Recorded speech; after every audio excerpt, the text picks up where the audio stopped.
Well, we come to our sixth class, Tradition and Truth, Irenaeus of Lyons. We get to talk for the first time about an individual. We're going to do a lot of this because a lot of what we know about the early church, and of course a lot of the teaching of the early church, comes to us through the work and writings of particular individuals. So we will look more and more at individuals as time goes on. Irenaeus, let me say a few things about Irenaeus that will come out in the course, just so you have a picture in your mind before we start, and then we'll go through Hall's chapter and then look at the other things. Irenaeus was clearly born in Asia Minor. He is a Greek speaker. His name is a Greek name. It means peaceful, man of peace. Irene, the woman's name, is the Greek word for peace. Irenaeus means peacious or peaceful. There's no full in it. Someone who has to do with peace. A very good name for a Christian. I do not know, and I don't think anyone else knows, whether or not Irenaeus is a specifically Christian name. You could certainly preach a good sermon on how everybody's baptismal name ought to be Irenaeus. But anyway, he is from Asia Minor. He seems to be from Smyrna, because he mentions, as we will see later, that when he was a young boy he knew Bishop Polycarp of Smyrna, whom we've mentioned before. One of the apostolic writings is a letter from Ignatius of Antioch to Polycarp. Also, the martyrdom of Polycarp was a very well-known martyrdom from the early church. He was a greatly respected figure. So having grown up with Polycarp in your church not only put you in touch with the best kind of teaching, because Polycarp, as Irenaeus says, knew John who knew Jesus, but also Polycarp, having been martyred very publicly and blessedly, was a great spiritual figure as well. So he combined the sort of credibility of, I don't know what the modern equivalent would be. If your New Testament teacher were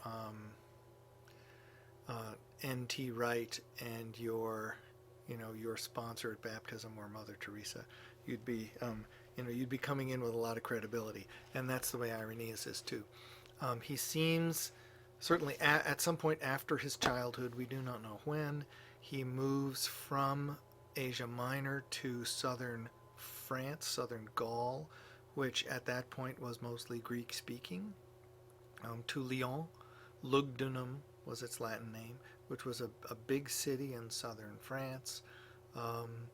That is where he seems to have been, because he is a young child and hanging around with Polycarp.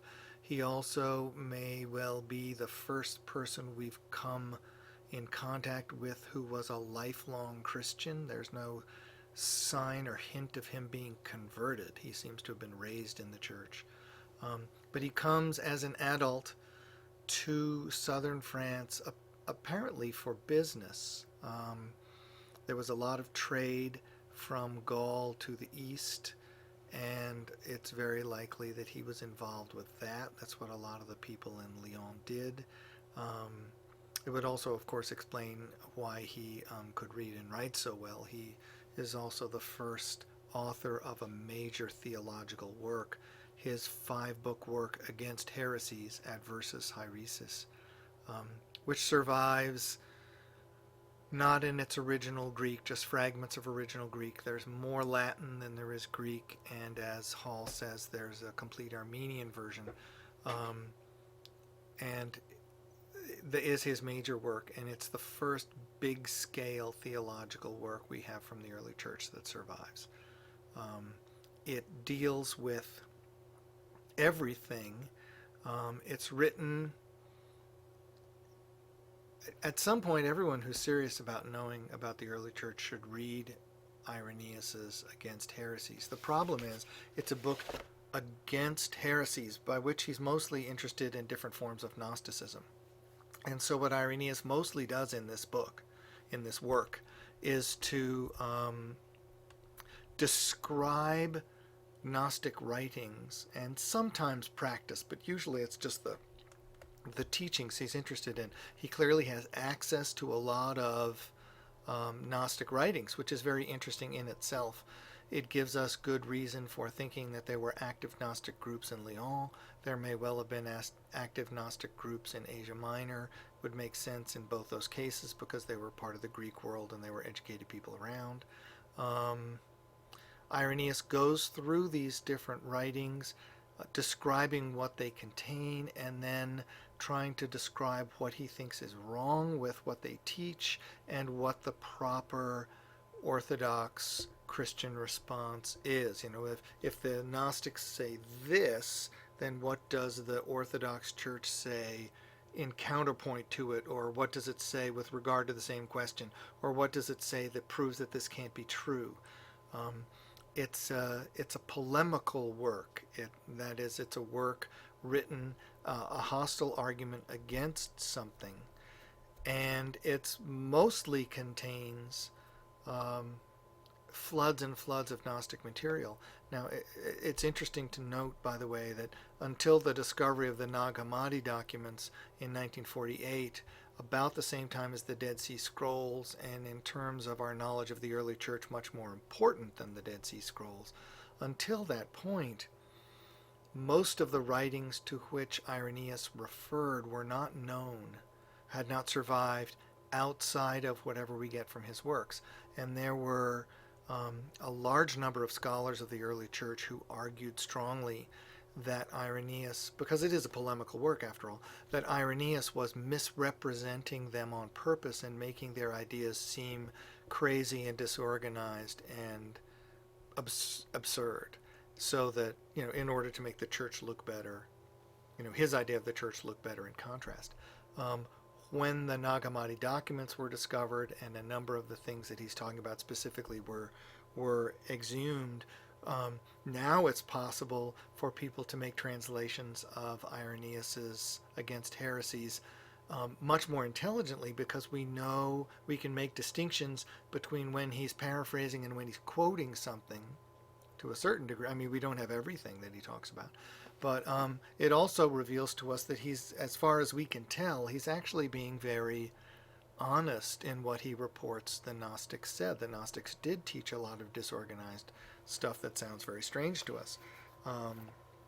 There are reasons for that, and of course, Irenaeus, for people like us, Orthodox Catholic Christians, little o, little c, right? We think Irenaeus is great because he is arguing that Christianity is an organic growth, that the church is the body of Christ in the world, and that if you want to know good Christian teaching, you go to the church, and the church will pass it along to you. Rule of faith, beginning of development of the creeds, all those things are in Irenaeus. If you are someone who likes Gnosticism and all the things it offers, then you really don't like Irenaeus. Irenaeus, if you're trying to get away from the wicked patriarchy which is holding you down, and so you can't fully express your spiritual individuality and your ability to grasp deep inner truths, things you just know, right? Then Irenaeus is your nightmare. But if you're someone like us, then Irenaeus is a wonderful thing. I have a very, very traditional Roman Catholic friend who has a doctoral degree in theology from Oxford, and then fell from grace and became a lawyer in Texas to support his large family. And he said to me more than once that the only theologian the church needs is Irenaeus. He says everything that anybody needs to say, which is true. There's an awful lot of theology in Irenaeus's works. He says, and so everyone else is really not necessary. And I said, well, in terms of content, I think that's right. There are a couple of problems with it. One is that every age needs to write theology in order to argue for the church. We've already talked about this when we talked about apologetics. And the other thing is that because of the way Irenaeus' stuff comes to us, the great majority, the vast majority of his work is this great Against Heresies. It's tremendously non-user friendly. even for people who are very interested in this material, it's a terrible read. It really, I mean, I think everyone who's really interested in the early church should read Irenaeus' Against the Heresies, but it's not a wonderful experience to do that. There is a new translation of this. They're through the first three books in the Ancient Christian Writers series, which is a great help. They're making use of all this modern knowledge. It's much easier to read than the translation in the Ante-Nicene Fathers series, which you can get for free online. For one thing, we know a lot more about Gnosticism, as I said, so it's easier to translate what he's saying because we know what he's talking about a lot more than we did. Still not completely. But still, even reading that translation, I've done the Latin and Greek stuff. I can't do the Armenian. So, you're always sort of grabbing at little bits. But even reading that smooth modern translation it's a tough work. His Proof of the Apostolic Preaching, which is a sort of booklet overview of Christian teaching, which we read a few years ago when we were doing systematic presentations of, sort of the breadth of Christian doctrine. We did Proof of the Apostolic Preaching as being the earliest one that survives from the early church, which it is. And it's a very nice little work. That's in paperback from St. Vladimir Seminary Press. Easy to find from Amazon, much easier to read. And you get a little sense of what Irenaeus is up to. But anyway, we're not completely sure that Irenaeus is present in Lyons when the great persecution happens. There's a famous set of martyr acts which I put in your new Eusebius readings. The martyrdoms of Lyon and Vienne, those two cities close to each other, were the churches in those cities were ravaged in the 170s with a terrible persecution. It doesn't seem to have lasted very long, but it was very bloody and very grim. And if we'll look at those martyr acts, it seems in interesting ways to have been very personal. These places were small enough so that people knew who the Christians were, and when the mood changed against the Christians and people went after them, they knew how to do that, and they knew where they were, and they knew how to find them, and it was very grim and desperate. The martyr acts are we'll talk more about them when we get to them.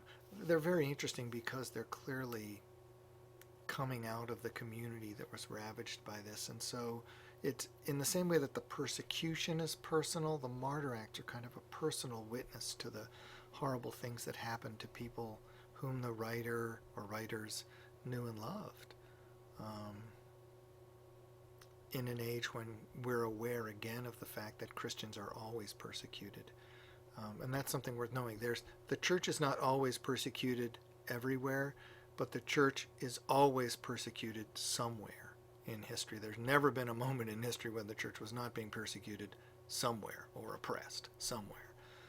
That's worth knowing. And the age we live in is reminding us of that fact. So the martyrdom of Lyon and Vienne reminds us of that. Irenaeus was chosen as the leader of the church. Soon after this destruction, he became the bishop of the church in Lyon.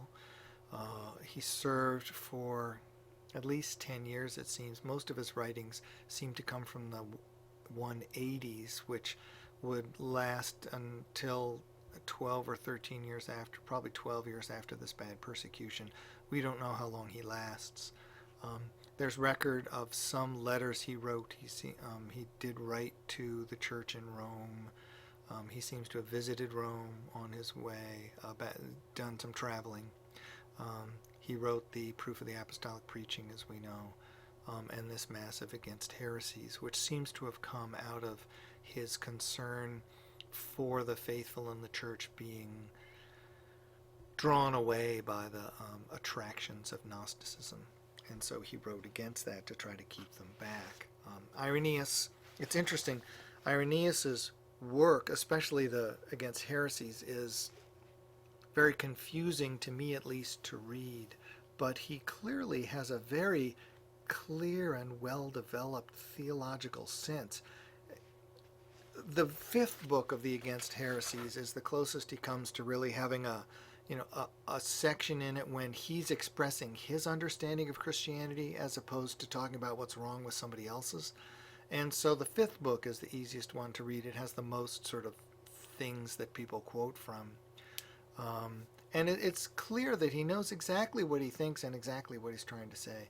It's really unfortunate that the proof of the apostolic preaching is so brief and the against heresies is so vast. Though, it's hard to complain when someone offers you a gem, which his writings are. But I wish he'd written a longer handbook. So anyway, but I'm not particularly interested in Gnosticism. I mean, even Orthodox people who are interested in Gnosticism love Irenaeus because he's all about Gnosticism. I just don't find it very interesting. So anyway, that's me. So what do we know about Irenaeus? Well, I think that the life and career of Irenaeus marks, as far as we can tell about the early church, a very interesting crossover point. He is the last person of whom we know who expresses knowledge of the fact that he has a link of individuals back to Christ, right? As in one of the things we're going to see. He says, when I was little, I knew Polycarp, and Polycarp used to talk about what John said about Jesus, right? So, two people between Irenaeus and Jesus, and he's in the 170s, 180s, Floruit writing.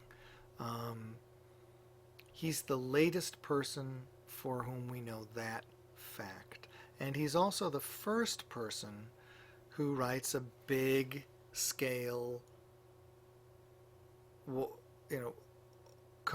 he hopes will be a complete theological expression of Christianity, though it is in the form of a defense rather than an exposition. So he sort of, you don't want to be anachronistic, because there's no reason to think that Irenaeus thinks of himself as the end of anything. But from our point of view, he seems to be in some way the end of the sub-apostolic age and the beginning of what you could call the theological age, right? The doctrinal age. And so he's a very interesting figure in that regard. So Irenaeus is interested in a number of different things. The basic, as Hall says, the basic idea of Gnosticism, as we talked about 2 weeks ago, really, the basic idea of Gnosticism is that salvation comes through knowing certain truths about reality, and that knowledge links you spiritually to the Creator. Oh, sorry, my wife made me write down things to get at the grocery store later. Things to it spiritually to the Creator of all things, and this knowledge, in a Christian Gnostic terms, was understood as being handed down in the church, not in the public teaching and preaching, because only some people are able to appreciate and take on this very important capital G knowledge, right? Gnostic knowledge. And so it's a secret teaching handed down inside the church. And so the Christian Gnostics would argue that this is a secret teaching that comes originally from Jesus to his apostles, sort of off stage, and then given to the special people in the church in every generation off stage. So the public teaching of the church is over here, and everybody sees that, but the real stuff, the real truth is over here, and that's what the Gnostic people are offering. That's exactly what Irenaeus is arguing against. His basic idea of the church is that the church is an organization of human beings founded by Christ to be, to carry on his work on earth, to preach and teach and baptize and gather and pass on the gospel, capital G. He's not primarily here thinking about the written works, though he's a big four gospel guy. He's thinking about the gospel, the message of the church, to carry that on in the world. And so he says that people who claim that the real point of the church is something secret, that, secret from the church, that's not known to everybody, is completely counter to the basic logic of what's going on. And so he's deeply concerned about the presence of people in or around the church who are claiming that real Christianity is something kind of private for a small group of people. He believes strongly that the church is the church's life and witnesses for everyone that they can reach. Now remember, again, let me remind you of the Disciplina Arcana, the custom in the early church of not teaching everything, just standing on a street corner and reading the Gospel of John to people, which American Christians like to do now. In the circumstance in which Irenaeus was functioning, there was in the mainstream church this understanding of the need and desirability of secrecy. So secrecy was an easier sell to that very early group of Christians than it would be to us. We have an idea that Christianity, in its most basic logic, should always be public. You're always preaching and reaching out to everybody, that the job of the church is to convert the whole world. And so you want to contact everybody. You don't want to keep things back. Right?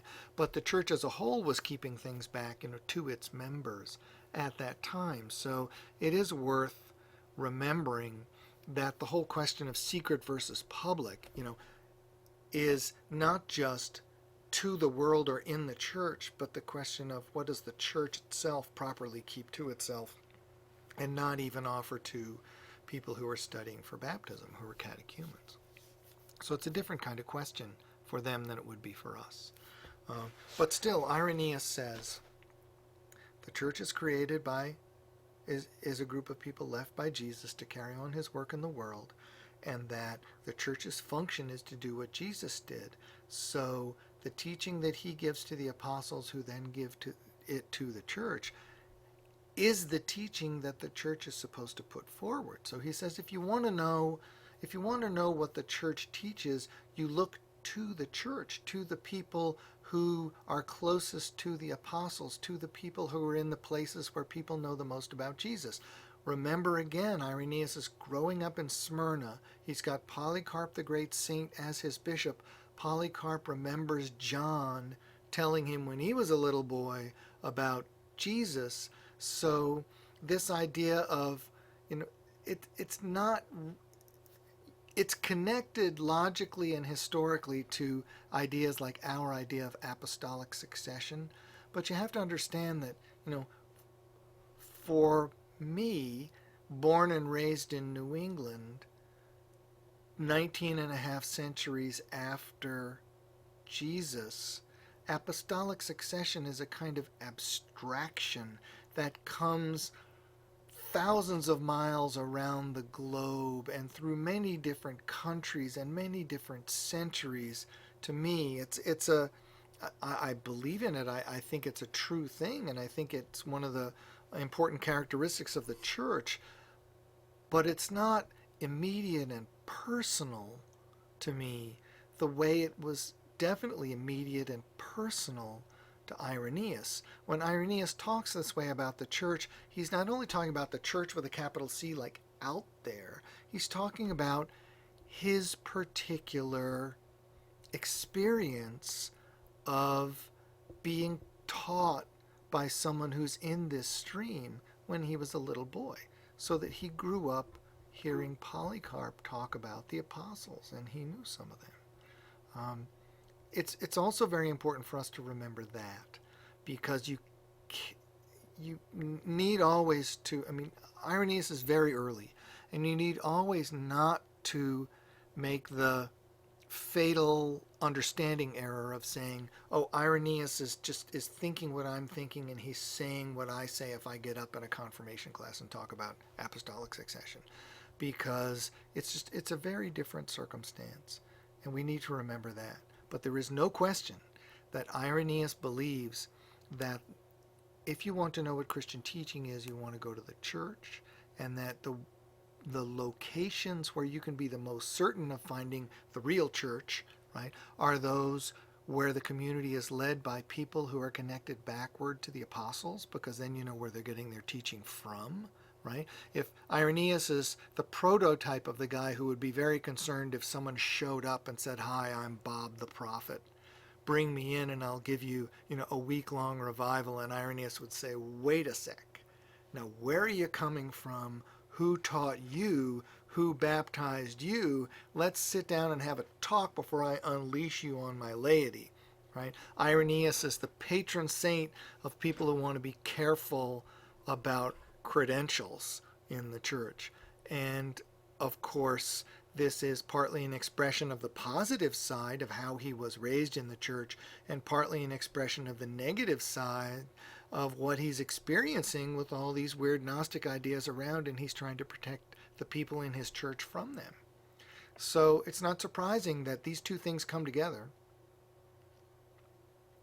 and end with Irenaeus expressing a number of things very forcibly. A concern for background and a kind of, what would you say, genealogy of teaching is something which is very basic to him. He's very big on the idea of the rule of faith, right? This is too early for creeds in the sense of fixed sets of words, but the rule of faith is a current thing that we've talked about before, and Irenaeus expresses the rule of faith several times in his writings, and it's a very important idea for him. Also, communications between churches. Some of the writings that we have preserved in Eusebius, usually, of Irenaeus are letters that he wrote to other people. Of course, he himself had visited important churches. He's coming from Smyrna, which is an important church. He goes to Rome, which is an important church. He's in Lyons, which is an important church. And his idea that people should communicate and consult is also a very early instance of this later standard Christian practice. There are many ways in which Irenaeus is the first person we can see doing this stuff as a kind of natural part of his life as a member of the church and then as a bishop in the church. Whether or not he is the first person who does it is, of course, an unanswerable question. Right? As I said before, he's the last person we have a record of who knows, his genealogy of teaching back to Jesus, Polycarp, John, Jesus. But for all we know, people knew that for 1,000 years more. They just didn't write it down for us to see, right? He's the last one we know of, and on the other hand, he's the first one of something else we know of. And so as a figure, he's tremendously important. But whether he is unique in this regard, or whether his stuff is preserved, because it is preserved after all, partly in Greek, partly in Latin, partly in Armenian, a number of people are interested in what he has to say. So he clearly strikes a chord not just with modern Christians, but with people all through the history of the church. Irenaeus he's clearly not a widely read author for all of Christian history, because if he had been, the Greek original of his work would survive, because the Greeks would have been reading it and there would be manuscripts of it, and there aren't. But he is a deeply respected figure who was always known of. And the martyr acts of Lyon and Vienne is a major early Christian martyr act that everyone should know, which is why I put it on your list. So let's just quickly going through here. I've already talked about the apostolic succession and the rule of faith, which are, of course, in very important ways, different sides of the same coin, right? Apostolic tradition is the people involved. Rule of faith is what they're teaching. God and Christ. Irenaeus is at heart, in the things that we have to read, Irenaeus is a Christological thinker.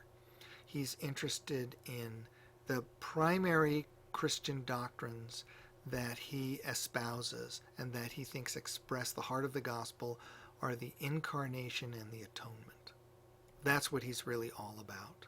And that, of course, is why my Roman Catholic friend said, Irenaeus says everything that anybody needs, and maybe we'd be better off just having Irenaeus, and then everybody could, just get to the business of living a Christian life rather than fighting about things we don't need to fight about. I'm very sympathetic to that idea. I don't think it'll ever work, but I'm very sympathetic to that idea and a great admirer of Irenaeus. Let's look quickly at, we've got about half an hour. Now we'll look quickly at these writings that I suggested for you. The first one is 23, these martyr acts.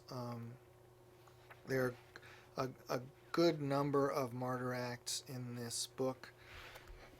We already said something, I think, about Justin Martyr's martyr acts. I should send you, I think I did. Did I send you Justin's martyr acts? I think I did. Anyway, you have them in your book. The martyrdoms of Lyons, Vienne. I think if you read them through, it's the personal quality of them and the individual reminiscences, not just about the horrible things that happened to these different named individuals, but also what the different named individuals were like, that make this so poignant. Blandina, whom they take out and they strap up to a cross for the animals to eat, and then the animals don't eat her, so they take her away and they have to kill her a different way. With the Christians apparently watching this, that other Christians who had not been arrested watching this, is a very moving thing.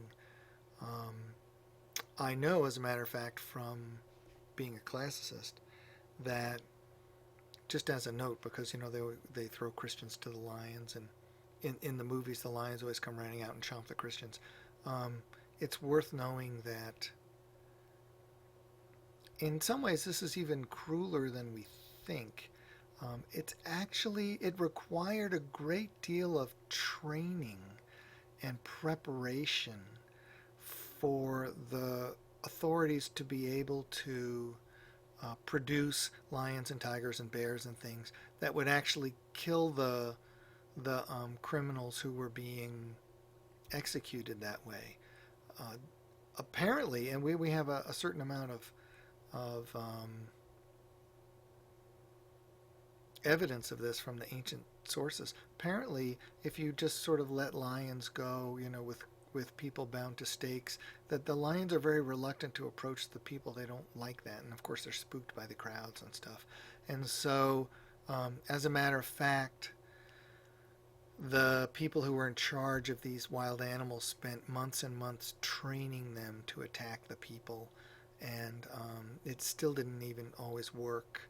So that, to my mind, that just makes it to some degree worse, because it's not just, and Christians were, of course, not the only people thrown to the beasts.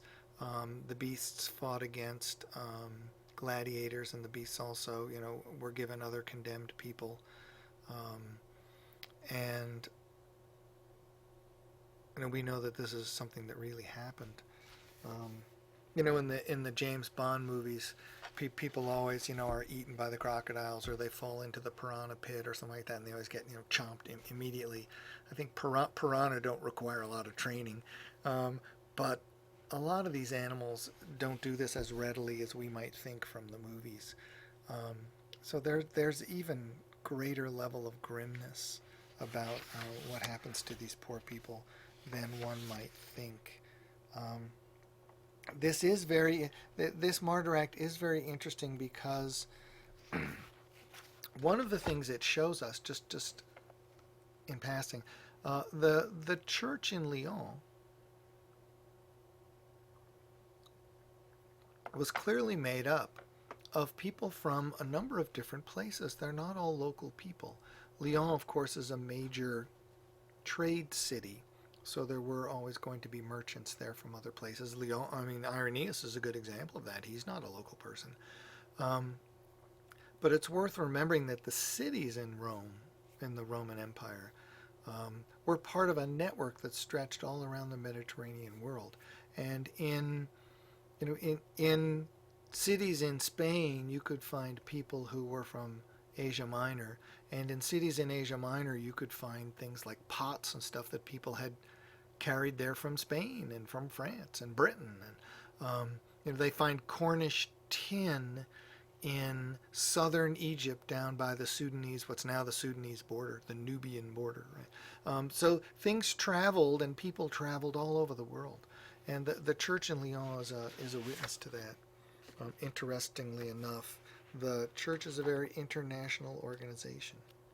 It's interesting also, of course, to see men and women executed together.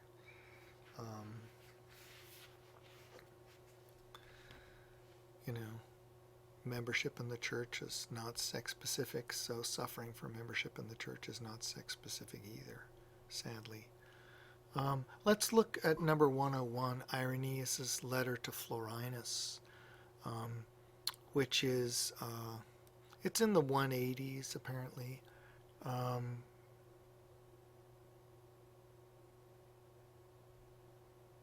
I included this. It's very famous. I included this because it has some of this little reminiscence of his boyhood, starting at line 5 at the bottom of page 134. When I was still a boy, I saw you in Lower Asia in the company of Polycarp. So Florinus used to know Polycarp too, which is interesting. Faring brilliantly in the imperial court and endeavoring to secure his favor. That's Florinus apparently was faring brilliantly in the imperial court. For I distinctly recall the events of that time better than those of recent years, for what we learn in childhood keeps pace with the growing mind and becomes part of it.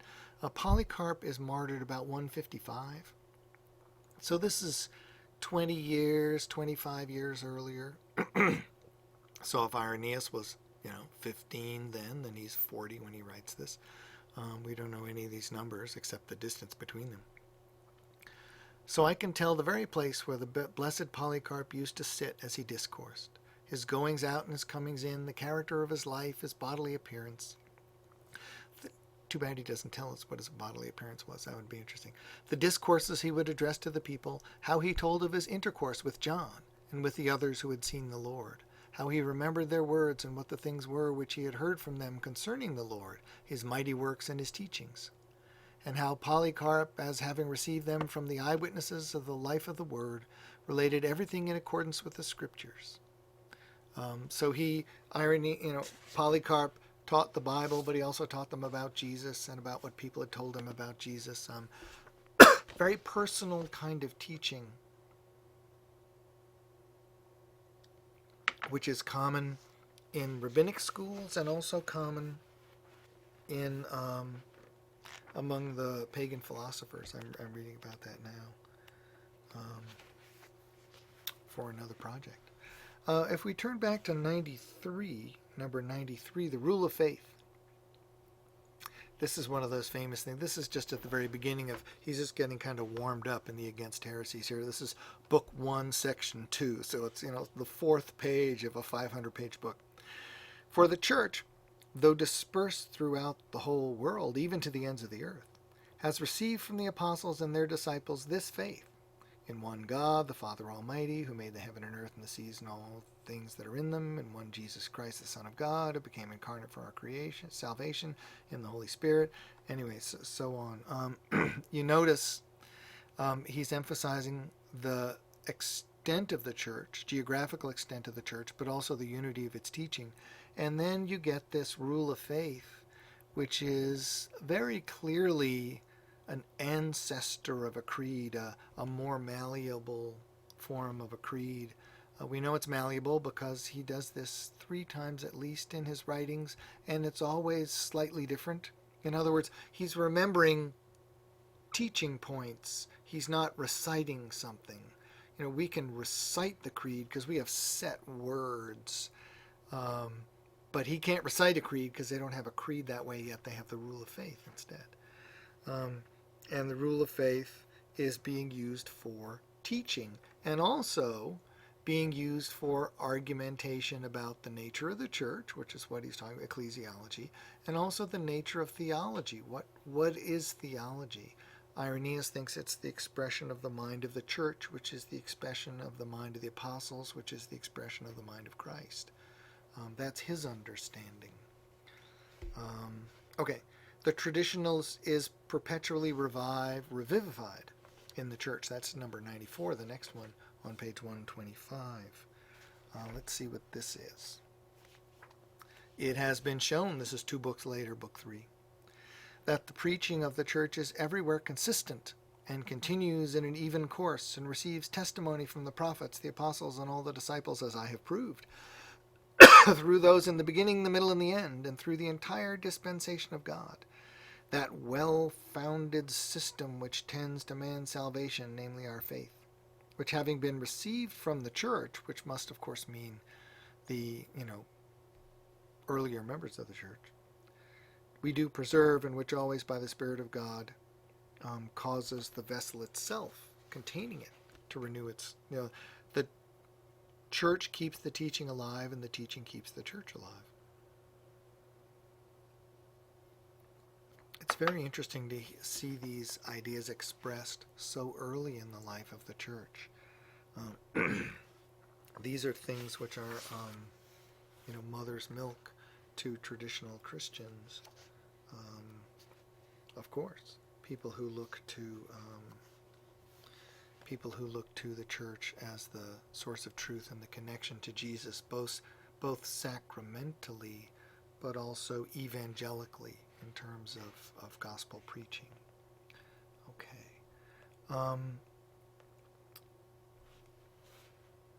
He's got a lot, of course, Stevenson's got a lot of Irenaeus, because Irenaeus is important. But let's, since we can't do everything, let's look at just a few more. Let's look at 98 here on page 132. This is book 3 as well. Therefore, as I have already said, he caused man to become one with God. Christ did. For unless a man had overcome the enemy of man, the enemy would not have been legitimately vanquished. He's expressing what he understands to be the logic of incarnation. Again, unless God had freely given salvation, we would not now possess it securely. If God didn't just give it by freely, we could say by grace, right? If he gave it with some condition on, I'll give this to you if you do X, then we wouldn't possess it securely, because people never do what they're supposed to do, right? So they would always be in danger of having it taken back. But if it's given freely, graciously, which is what grace means, right? Freely, then we can have it securely. Unless man had been joined to God, he could never have become a partaker of incorruptibility.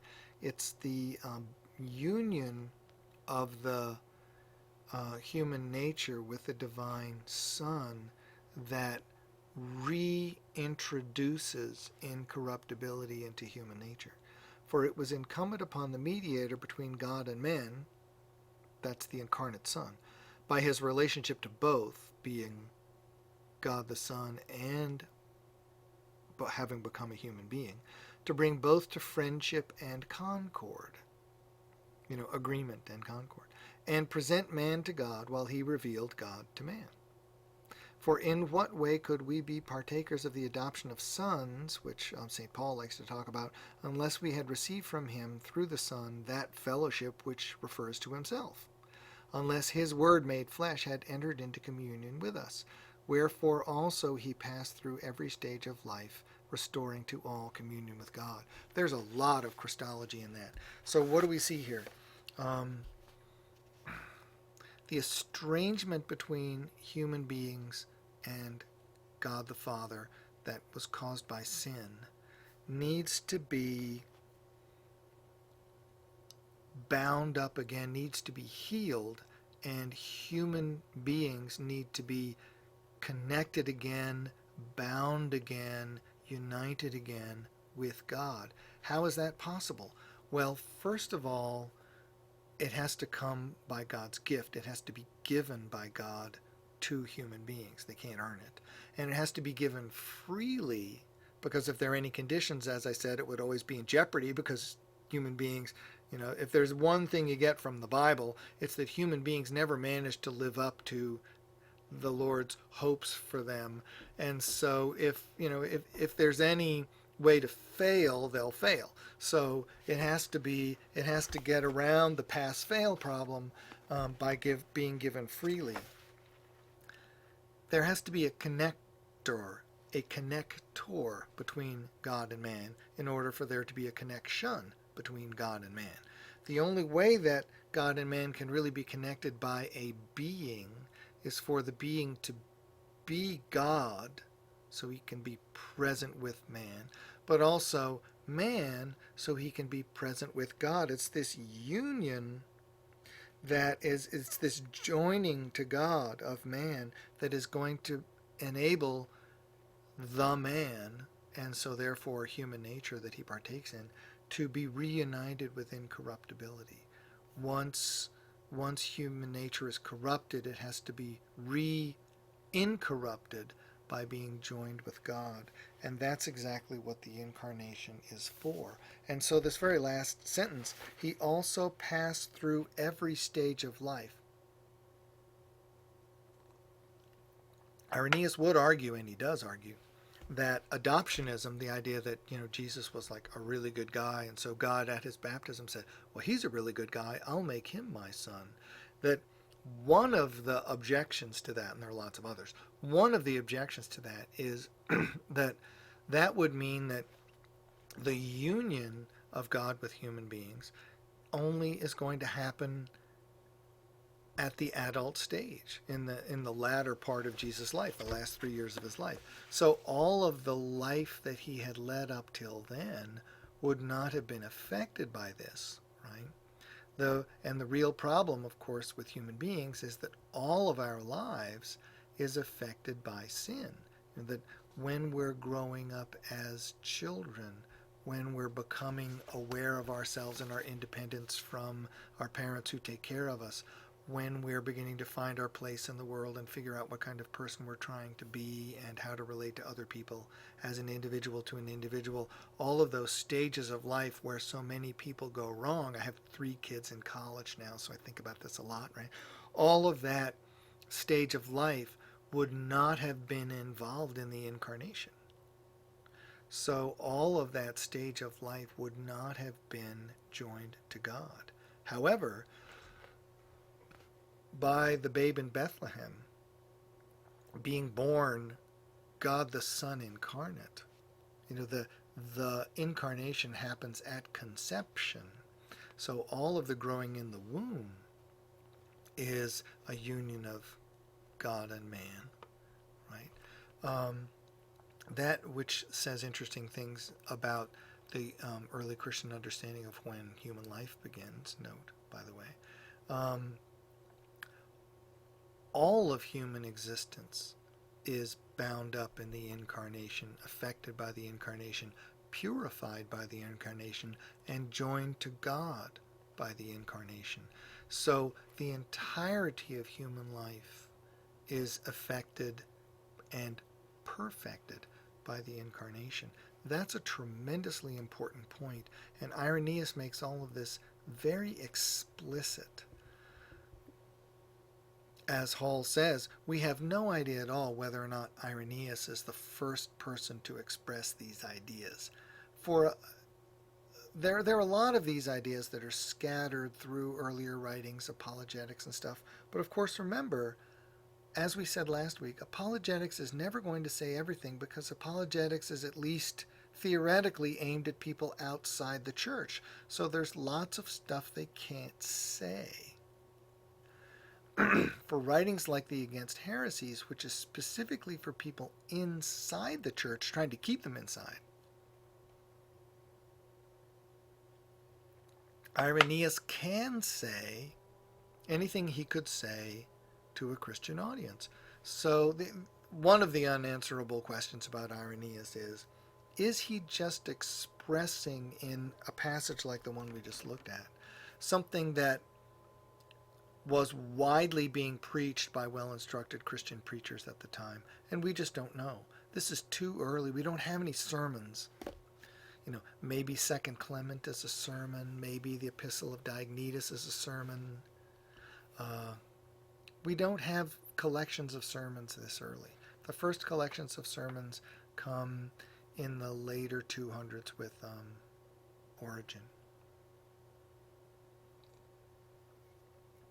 So it's one of the great excitements of Irenaeus' works is that it's so early.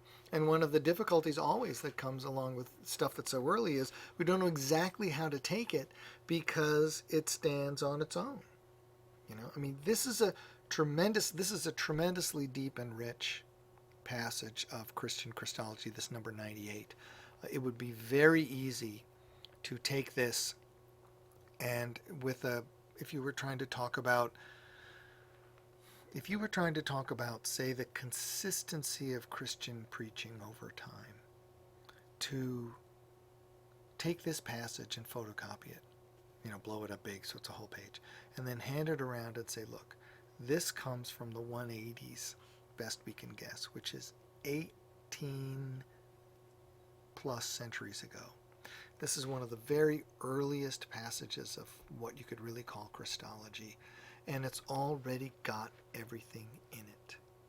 Explicitly, not just potentially, so you can say, see, look, this later is going to turn into this, and this later is going to turn into that. It's already got all the pieces, and that's remarkable. It's really remarkable.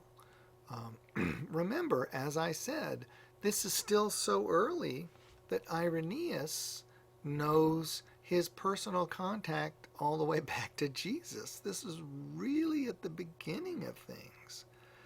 And yet the church's preaching of the gospel has developed so far that it's expressing not only an understanding of the Incarnation, but what the Incarnation is for and why it has to work that way.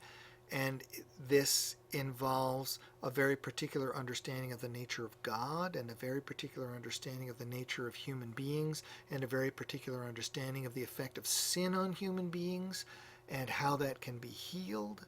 All of these things are deep theological questions, and they have all been pondered on clearly to the point where they're understood with clarity, and the different pieces have been fitted together. I mean, this is really remarkable. And I think many times Irenaeus is so clear, and in some ways so fully developed. He's so close, and he seems so close in some ways to the way we would say these things that we don't understand how incredibly remarkable that is.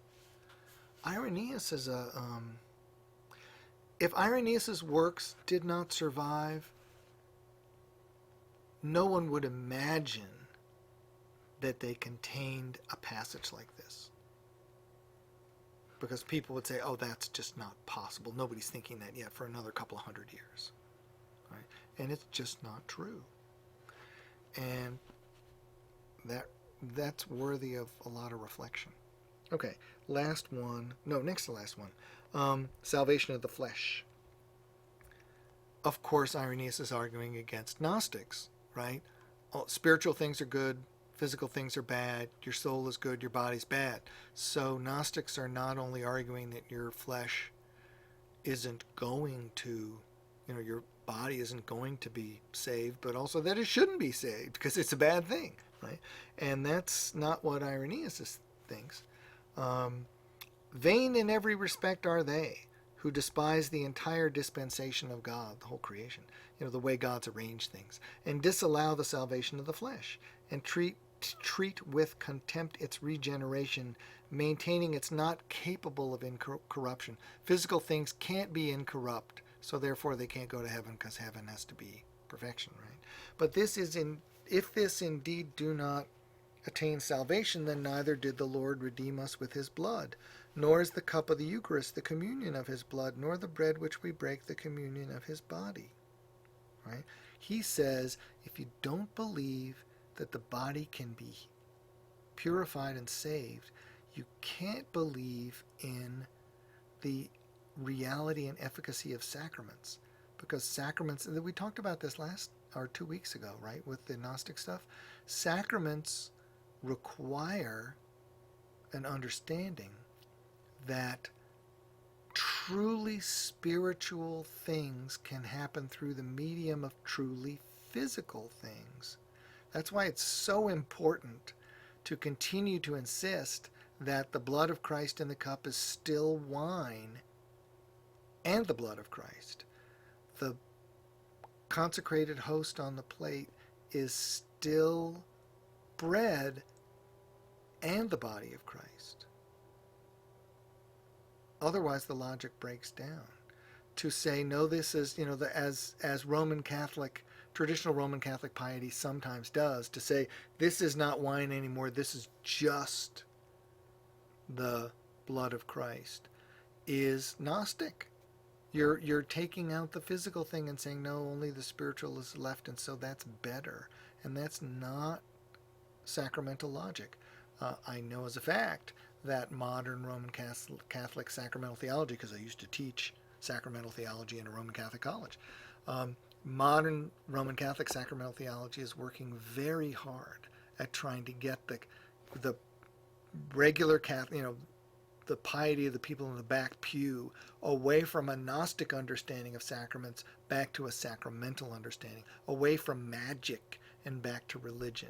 And it's very difficult to do because the cultural idea that spiritual things are better the more spiritual they are, and things are worse the more physical they are, is very deeply embedded. That's one of the ways in which the gospel is countercultural. And it's a constant battle. I don't think it's a particular Roman Catholic problem. We talked last time about the Protestant Gnostics, and there are plenty of Baptist Gnostics around too. So it's not just Roman Catholics. But everybody has this problem, and I assume that we have this problem too. Anyway, because that's the way people are. It's a fallen world problem. It's not that any particular group of people is particularly pernicious. We're all pernicious. We're all sinners. Okay. I hope you already knew that. Number 100, the doctrine of recapitulation. This, I think it was, this is the idea of Christ as the new Adam, right? That all of the sinfulnesses and the effects of sin that were seen in Adam and in later people need to be taken up again, wound up again in the life and incarnation of the Son of God on earth, in order for the new Adam, Jesus, to fully heal the wounds caused by the original Adam. Right? So recapitulation, or anakephaliasis, which is the Greek word which means recapitulation. Not that people know anymore what recapitulation is than they do what anakephaliasis is. But a passage like this, see opposite 33 at the bottom of 133, just as though a disobedient virgin man was stricken down and fell into death, so through the virgin who is obedient to the word of God, man was reanimated and received life. For the Lord came to seek again the sheep that was lost, and man it was that was lost.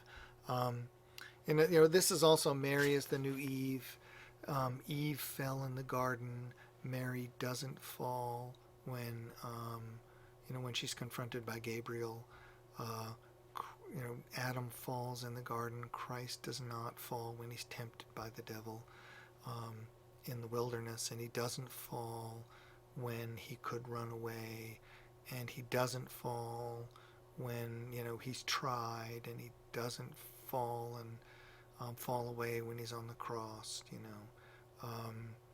That Christ sums up, and not only does incarnation attach the entire human life to God again, but Jesus in his life works through the things that Adam did wrong and does them right.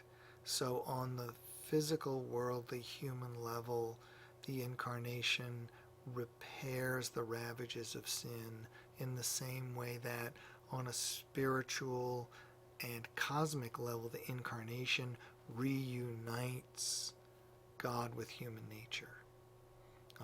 this recapitulation is one of the things that Irenaeus likes to say, and it's a very powerful way of thinking of what's actually going on in the Incarnation and how the Incarnation works.